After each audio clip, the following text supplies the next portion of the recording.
ऊपर है।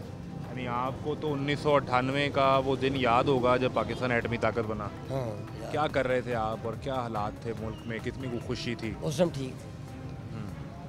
लोग खुश थे। हाँ बिल्कुल। एटमी ताकत बनने की खुशी हुई उस वक्त। बिल्कुल हुई। ये ज़रूरी था कि नहीं था? क्या क्या जरूरी, ख्याल है? वो भी ज़रूरी था, ये भी ज़रूरी, जो उधर गया ना ये भी ज़रूरी था।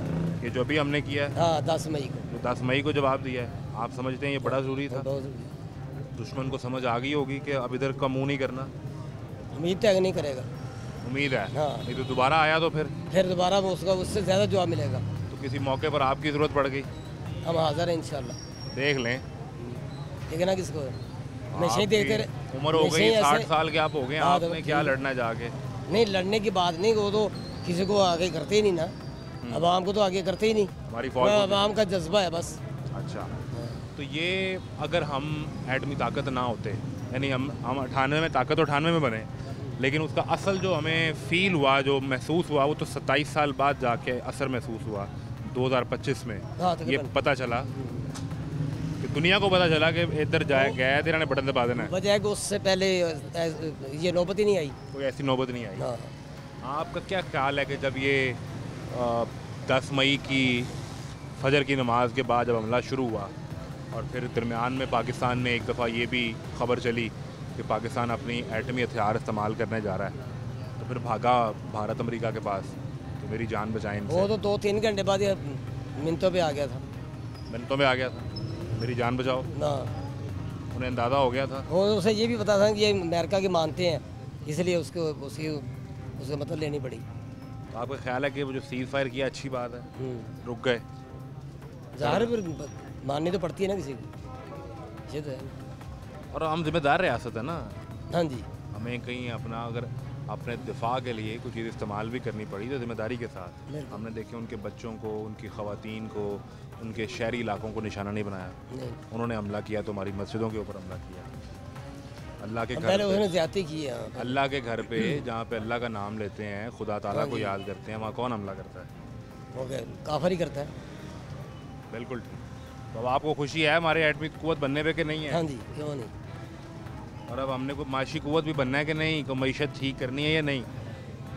मैशल फिलहाल तो ख़राब है, ठीक होनी चाहिए वैसे। कैसे करें, बताएं, हल बताएं उसका। हम क्या बता दें, ये हुकूमत ही कर सकती है। आपको हम वज़ीर-ए-आज़म बना देते हैं, फिर बताएं क्या करेंगे आप? मुझे लगता है कि आपका नाम क्या है? सैफुल्लाह। सैफुल्लाह। वज़ीर-ए-आज़म सैफुल्लाह बनेंगे तो फिर ही काम होगा। 3 काम बताएं कि अगर आप वज़ीर-ए-आज़म बन गए तो ये करेंगे। सबसे पहले जो निज़ाम ख़राब है ना, ठीक वो है। रिश्वत की वजह से है। रिश्वत का मसला है, बस आप रिश्वत ख़त्म करेंगे? करेंगे, मेरा अपना कुछ रह जाना है।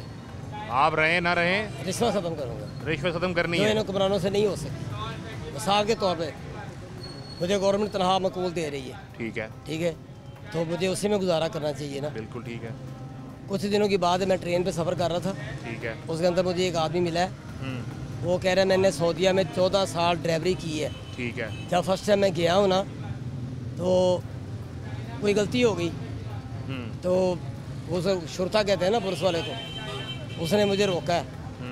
मैं बाहर निकल के उसको 100 रियाल दे रहा हूँ, अच्छा, यानी मैं रिश्वत देने की कोशिश कर रहा हूँ। दे रहा हूँ, उसे रख के मेरे मुँह में ऐसे चपेट मारी है। थप्पड़ मारा? हाँ जी, कहता मुझे 14 साल याद रहे। बस मैं ये ऐसा होना चाहिए, जो रिश्वत दे उसको चपेट मारो।